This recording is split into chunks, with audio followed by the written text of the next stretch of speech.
জনপ্রিয় ইউটিউবার তৌহিদ আফ্রিদির বিরুদ্ধে গুরুতর অভিযোগ। বিলাসবহুল জীবনযাপনের আড়ালে অন্ধকার জগতের হাতছানি। আলোচিত ইউটিউবার ও কন্টেন্ট ক্রিয়েটর তৌহিদ আফ্রিদি, যিনি তার বিলাসবহুল জীবনযাপন, দামি গাড়ি ও বাড়ির জন্য পরিচিতি। সম্প্রতি এক হত্যা মামলার গ্রেপ্তারের পর তার বিরুদ্ধে বেরিয়ে আসছে একের পর এক চাঞ্চল্যকর তথ্য। দামি বাড়ি, গাড়ি ও বিলাসবহুল জীবনযাপন করা তৌহিদ আফ্রিদির ক্যামেরার সামনে জীবন আর পেছনের জীবনে রয়েছে বিস্তার ফারাক। সামাজিক যোগাযোগের মাধ্যমে ভুক্তভোগীদের নানা অভিযোগ, তার অন্ধকার জগতে নানা চিত্র উঠে আসছে। সাবেক ডিবি প্রধান হারুনের সাথে সখ্যতা ও অর্থনৈতিক কর্মকাণ্ডের অভিযোগ। ঢাকা মহানগর পুলিশের গোয়েন্দা বিভাগের সাবেক প্রধান হারুনুর রশিদের সাথে তৌহিদ আফ্রিদির বিশেষ সখ্যতা ছিল বলে অভিযোগ রয়েছে। বিভিন্ন সূত্রের দাবি, আফ্রিদি সাবেক এই পুলিশ কর্মকর্তা অর্থনৈতিক কর্মকাণ্ডের অন্যতম সহযোগী ছিলেন এবং তাকে চাচা বলে সম্বোধন করতেন। অভিযোগ রয়েছে, আফ্রিদি বিভিন্ন স্থানে আয়োজিত অর্থনৈতিক আসরে নারী সরবরাহের মতো গুরুতর অপরাধেও জড়িত ছিলেন। নিজের গুড বয় ইমেজের আড়ালে তিনি মাদকা সহ নানা অপরাধমূলক কর্মকাণ্ডে জড়িত ছিলেন বলে অভিযোগ উঠেছে।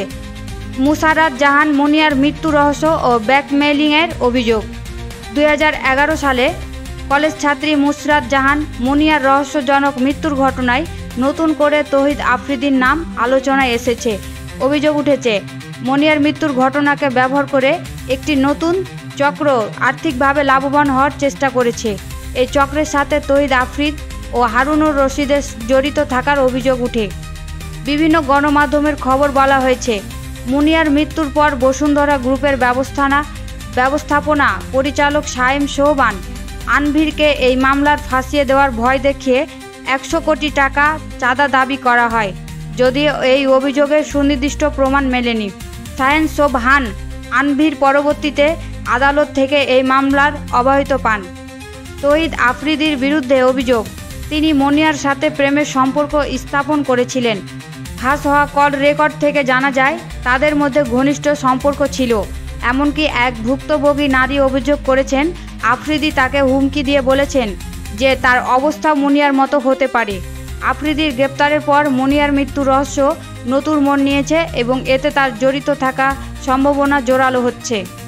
গণ অভ্যুত্থান চলাকালে আসাদুল হক বাবু নামে এক ব্যক্তিকে হত্যার অভিযোগে দায়ের করার মামলার তৌহিদ আফ্রিদিকে বরিশাল থেকে গ্রেপ্তার করে সিআইডি। তার বাবা মাই টিভির চেয়ারম্যান নাসির উদ্দিন ও একই মামলায় অভিযুক্ত। প্রাথমিক তদন্তে আফ্রিদির বিরুদ্ধে আরও অনেক অপরাধমূলক কর্মকাণ্ডের তথ্য বেরিয়ে আসছে বলে জানিয়েছে সিআইডি।